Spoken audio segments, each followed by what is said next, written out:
අයිබෝන් පොඩිදෙනි මෙවර ශිෂ්‍ය විභාගයට සූදානම් වෙන ඔබට ඊටාම වැදගත් කොටසක් මම ඔයාලට අද මේ පාඩමෙන් සාකච්ඡා කරලා දෙනවා. ඒ තමයි ලකුණු 6ක් ලබා ගන්න දෙවෙනි ප්‍රශ්න පත්‍රයේ රචනා මාතෘකාව.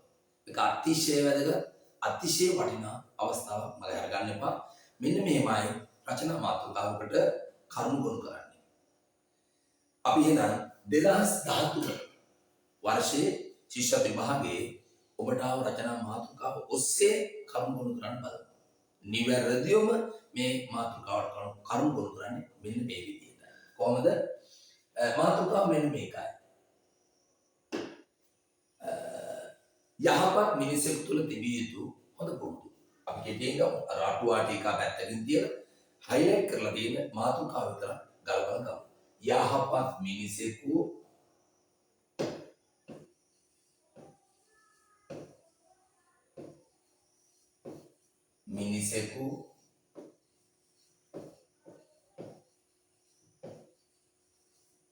යහපත් මිනිසෙකු තුල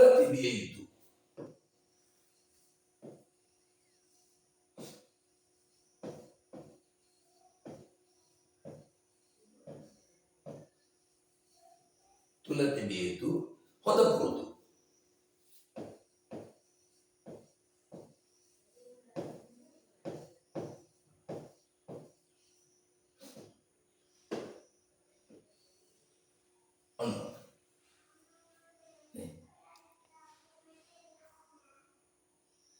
හොඳයි. එවනම් කොහොමද අපි මේකට කරුණු ගොනු කරන්නේ? මොනවද පුරුදු? ඔච්චරම අපි හිතන්න. මොනවද පුරුදු?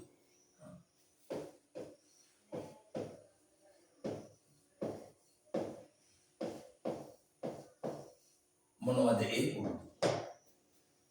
අපි පරිසරයේ පාඩම ඉගෙන ගන්නවා. අපි යහපැත්ත පාඩමේ යහපුරුදු. මේක හරියටම තේරුම් ගන්න පුතේ මාතෘකාව ආවොත් කොහොමද අපි මේ කරුණු ගොනු කරන්නේ කියන්නේ. මොනවද යහපුරුදු? මොනවද යහපුරුදු අපි දන්නේ? ඔබ දන්නවා. අන්න ඒක මතු කරගන්න. මොනවද යහපුරුදු? වැඩි හිටියන සැලකීම්. මොනවද යහපුරුදු? වැඩි හිටියන සැලකීම්. වැඩි හිටියන්ට සැලකීම.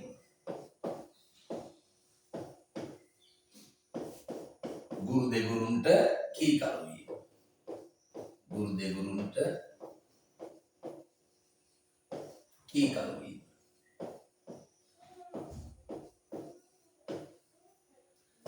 අසරණ අයට පිහිට වීම.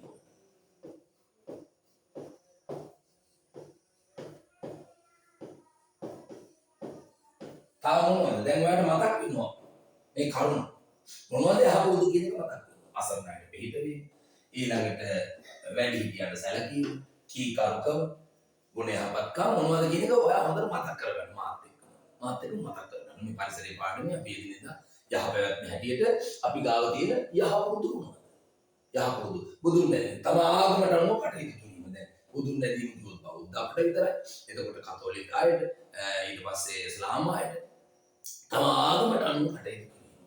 තම ආගමට කිසිම ආගමක කඩොත් හිංසාවක් කරන්න කියලා නෑ. ඒ නිසා තම ආගමට අනුව කටයුතු කිරීම. තම ආගමට අනුව කටයුතු කිරීම. තම ආගමට අනුව කටයුතු කිරීම. පරිසරයට ආදරය කිරීම. පරිසරයේ සුරැකීම. පරිසරයේ සුරැකීම. මේවා අතිශය වැදගත්. පරිසරය සුරැකීම. අපිට පරිසරයෙන් දීලා තියෙන දේවල් කොච්චරද? පරිසරය සුරැකීම. පරිසරය සුරැකීම.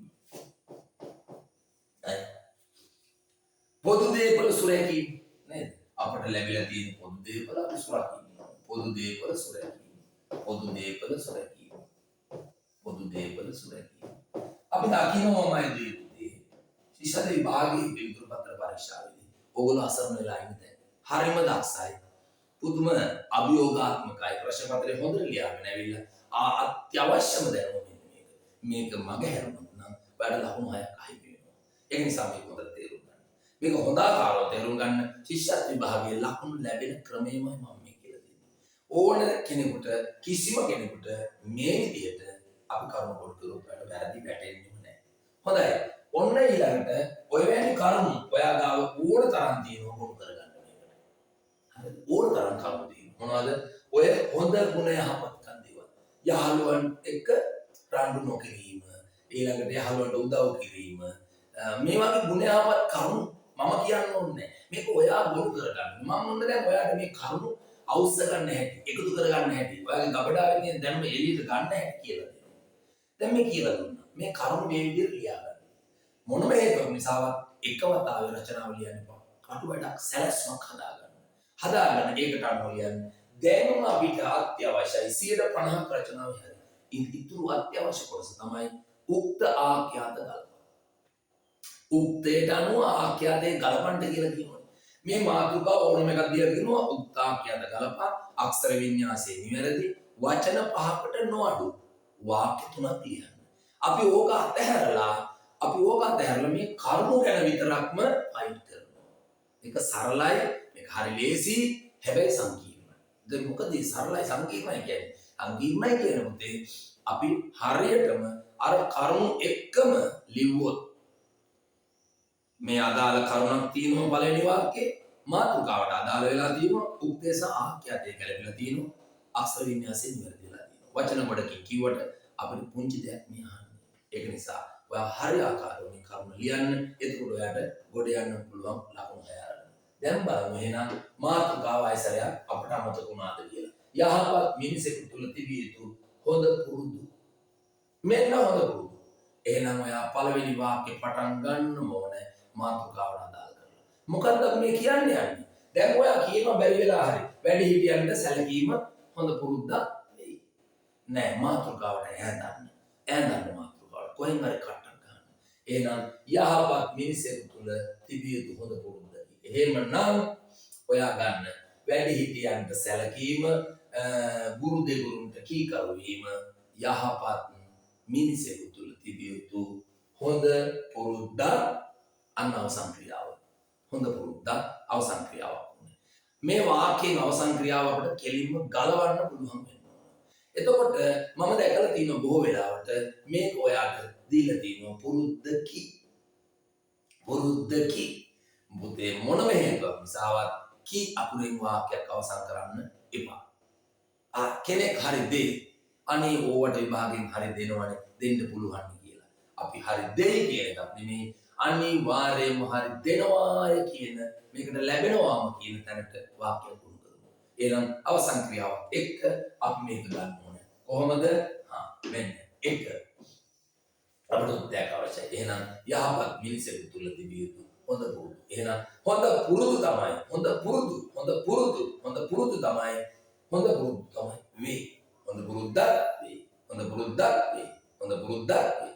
හොඳ මතක තියාගන්න. මේ වගේ දෙයක් ආවොත් හොඳ පුරුද්දක් වෙයි කියලා පෙරලස්ස ගන්න. එහෙනම් මේක ගොඩක් අය රචනාවේ ලකුණු තිබුණේ නැහැ. ඒ අවුරුද්දේ ශිෂ්‍ය විභාගයේ උත්තරපත්‍ර පරීක්ෂාවේදී අපි දැක්ක මේකේ ලකුණු ගොඩක් අයට අහිමි වෙලා තිබ්බා. අවසන් ක්‍රියාවක් නැහැ. දැන් පිළිතුරුපත්‍ර පරීක්ෂාවේදී දෙනවා අර අපිට ලකුණු දීමේ පටිපාටි කඩදාසිය. ඔය කඩදාසියේ තියෙනවා ගොනුවක් රචනා. ඒ ගොනුවෙන් අපි තෝරන්න ඕනේ දරුවා ලියලා තියෙන නිවැරදි රචනාව මොකක්ද කියලා.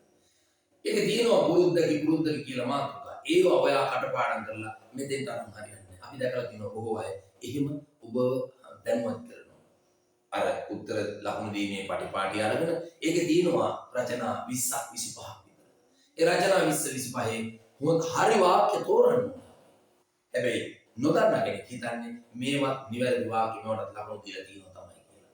ඒ පුරුද්දකි කියනවට අපි වැරදි දා ගන්නවා. තම තමන්ගේ මාර්ග ස්කීම් එක තුල අපි ඒ වැරදි දානවා. නිවැරදිවට තමයි ක්‍රියාවක් තියෙනවා නම් අවසානයේ ලකුණු ලැබෙන්නේ ක්‍රියාවක් තියෙනවා විතරමයි මතක තියාගන්න. එහෙනම් ඔන්න කරුණ දැන් අපි ගාව කරුණු තියෙනවා. මොනවද? වැඩි හිටියන්ට සැලකීම. ඕන්න මේ දෙකක් එකතු කරා. ගුරු දෙගුරුන්ට කීකරු වීම, වැඩි හිටියන්ට සැලකීම. දෙකක් එකතු කරා. එහෙම නැත්නම් වැඩි හිටියන්ට සැලකීම යහපත් මිනිසෙකු තුළ තිබිය යුතු හොඳ පුරුද්දක් වෙයි. ගුරු දෙගුරුන්ට කීකරු වීම. ගුරු දෙගුරුන්ට ගුරුවරුන්ට දෙමාපියන්ට ගුරුවරුන්ට වැඩිහිටියන්ට කීකරු වීම. අන්න කීකරුකම කියන මාතෘකාව ගන්න. එහෙනම් අපි ලියමු. දෙමාපියන්ට දෙමාපියන්ට ගුරුවරුන්ට වැඩිහිටියන්ට කීකරු වීම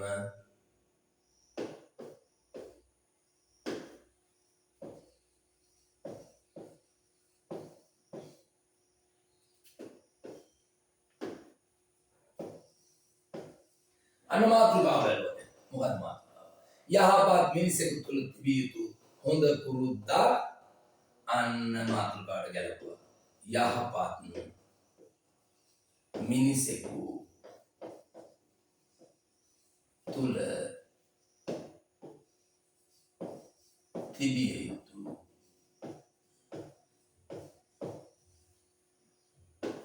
හොඳ